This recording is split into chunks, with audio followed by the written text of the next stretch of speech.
I want to go with the Chinese guests first. Why this timing? It's a very busy day for us. I mean, after President Obama said the farewell speech, President-elect Mr. Trump is going to make his first press conference in a bit later.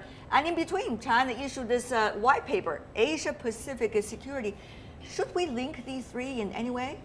Professor From your questions, I can say you believe in that. I don't. I just want to ask maybe a question. Just choose this time of Obama out and Trump is coming in. But generally speaking, I don't think it's really have some relationship with that. I think the most important background for issuing this white paper on Asia-Pacific security cooperation of China is because Asia-Pacific become more and more important, and China as the biggest country in this region play more and more important role, and the world have a need to know the Chinese policies, and China has the intention to let the world know his policies and long-term goals, his willingness in maintaining regional peace and stability.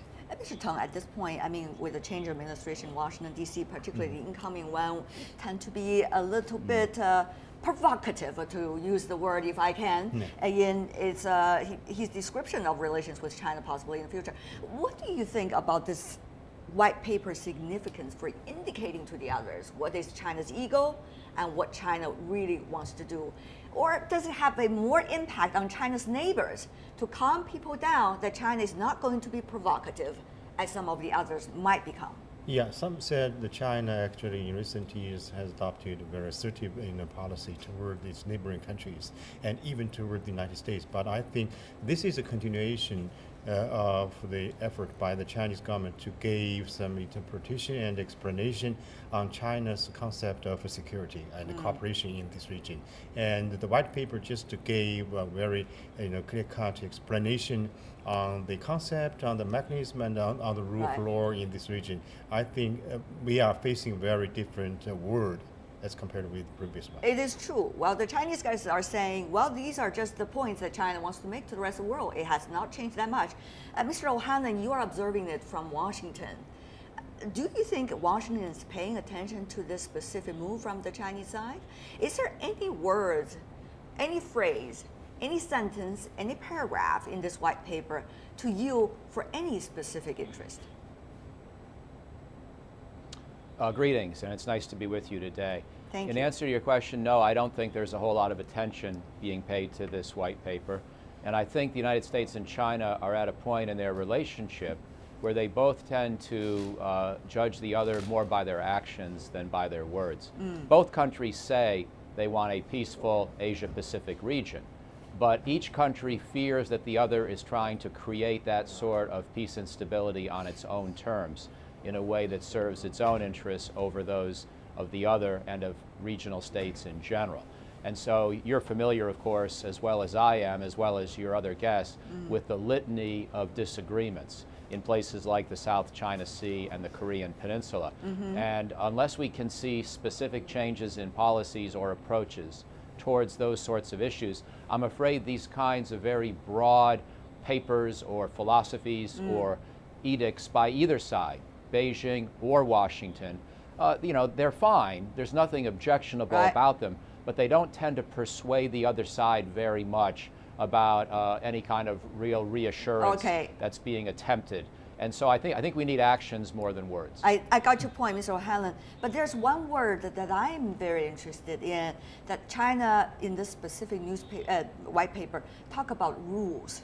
And there's another word that China uses in the white paper, sustainable. I didn't see that word pop up a lot in the previous documents. At least to journalists like me, these words are interesting. I wonder, at this point, even though you are saying words does not count 100% for everything, but words to a certain extent also could be interesting. That's why we need to have words, at least, and talks. So are these two words in any way help you understand at this point China's stance, or at least the tendency China wants to project to the others? Not yet. I'm afraid I don't learn a lot yet. But I take your point, and I think one of the good things about the word sustainable is people are looking to the longer term. So let's take, if I could, the South China Sea. The South China Sea is a place where China is trying to exercise more influence as its military power grows based on long-standing Chinese historical claims. But it's also a place where the United States has allies and interests in the shipping lanes. So there is a lot of change right now as both sides continue to assert their own claims and prerogatives. So what we need is to understand that these short-term movements, the short-term effort to exercise more influence, you know, it may not be such a huge problem as long as both sides are trying to achieve a sustainable and durable coexistence in the South China Sea. So if that word is meant to be a harbinger of looking for a sustainable long-term balance of power in the South China Sea, then yes, perhaps it could be a good sign. Wonderful. You have your own interpretations. What about you, Professor Xu? Sustainable, rule-based. Many would ask, whose rule is it? At what point were those rules being created? And also sustainable, with whom? Yeah. About what? What does count for sustainability? All these are interesting questions related to what we have learned from this white paper. I think word, yes, it should be met by actions. It's absolutely true. But as I think at least you have to have words. That means your commitment. And as a white paper, it shows Chinese government's commitment for maintaining peace here. And in addition to the two words of rules and the sustainable security, I think you should pay attention to another term with the common security. That means one part country's security should not be based on the other's sacrifice of their security. Okay, Professor Xu, just for those viewers who are watching from Southeast Asia, what exactly does common mean? Does it common mean, okay, United States, you feel secure, China also needs to feel secure, or China is secure, US also. But does it mean common security for China, for United States, for all the neighbors of China and the United States in the Asia Pacific region? How common is the common? That's the question. I think China's intention is for all. Because we believe that only when everybody feels secured, and then this security could be sustainable. And the rules, we mainly focus on the rules of the UN Charter.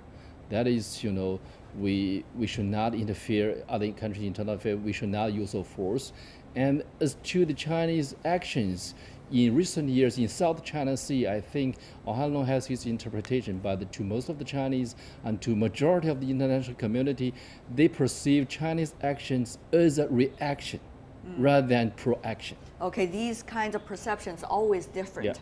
That's why we might have some urgent opportunities to talk to one another and also meet our words with actions. Sure. Mr. Teng, I want to go to you about the rules.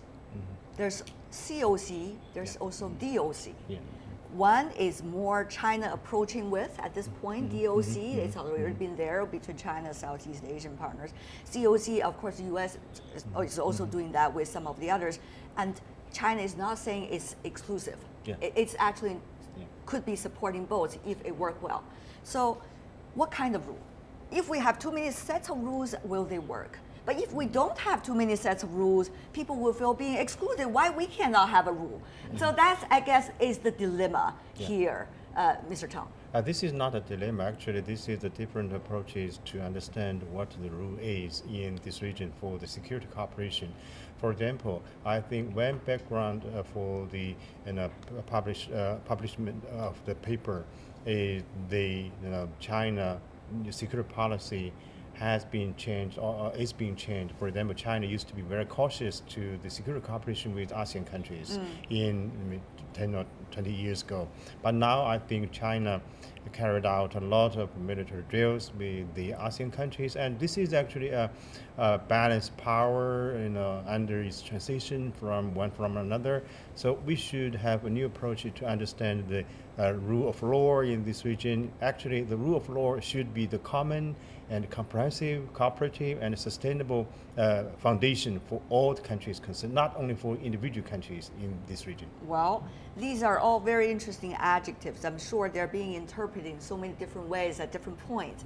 But one thing we are sure at this point, and I want to go to Mr. O'Hanlon after this, is that China initiated with relevant countries, many say, the Shanghai Cooperation Organization, six-party talks about the Korean Peninsula peace, and Xiangshan Forum, that's militaries all in the countries and beyond, China-ASEAN Ministerial Dialogue on Law Enforcement, Security Cooperation, Center for Comprehensive Law Enforcement and Security Cooperation in the Lancang-Mekong subregion, and the list goes on. So, Mr. O'Hanlon, will these mechanisms, as being listed out both in the white paper and also popular in civil society, will these mechanisms really help us bring common sense to the rules, to the sustainability that all of you have been talking about? I think that's very crucial, isn't it, Mr. O'Hanlon? I think the rules help, but they don't guarantee good outcomes. Let me take one example from your list. You mentioned the six-party talks. I think that both Beijing and Washington have been very sincere and been trying to cooperate in their effort to denuclearize the Korean Peninsula. I think China and the United States share that goal. I think both sides are completely serious about that goal, and both sides have been trying to think of how to achieve that goal. But both sides have failed. The North Koreans continue to develop a nuclear arsenal. And as you know, there is tension between Beijing and Washington because Beijing thinks the United States is deploying a missile defense system which we need to deal with a North Korean threat that could be at China's expense. And Washington feels that Beijing is not doing enough to put pressure on North Korea when in fact Beijing has most of the economic cards to play in this situation. So we disagree with each other about some of the second order issues, but we agree on the core principle and the core goal. And I don't think either side is insincere. We're both trying to achieve that, but we're failing. And so it doesn't matter that we have a mechanism that in theory produces cooperative attitude and behavior if the policy produces a bad result, if the actual result on the ground is negative. And with North Korea able to cause mischief, Beijing and Washington can want to get along with each other all we want on this issue, but we may not be able to deal with the North Korean threat, and it could get worse. Okay, Mr. Teng, you heard your counterpart in Washington. The mutual acquisitions has been going on for some time.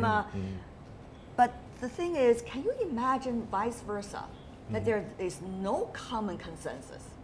I think this is a matter of common interest in this region. If you share the common interest, I'm sure all the countries will cooperate in some specific issues. Actually, we are facing a dilemma in the South China Sea. I mean, China and the United States are facing a dilemma in that region.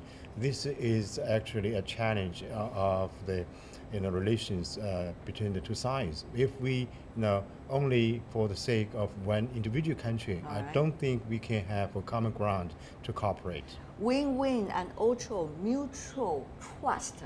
How much is it as important as a white paper? How much is it as important as words and also actions? I think it's very important. In the past 3 decades, the relationship between China and the United States developed very fast. Our common interest actually developed a lot. The trade volumes and people-to-people contact and a variety of cooperations. Let me coming back to the six-party talks. Briefly. I don't think six-party talk doesn't really take effects because at least it's play a role in preventing the war, play a role for bridging, for the parties to talk with each other. Okay. So the six-party talks, the policy should be talk. The U.S. refused to talk with Korea and only rely on coercion and pressures. It will not take effects.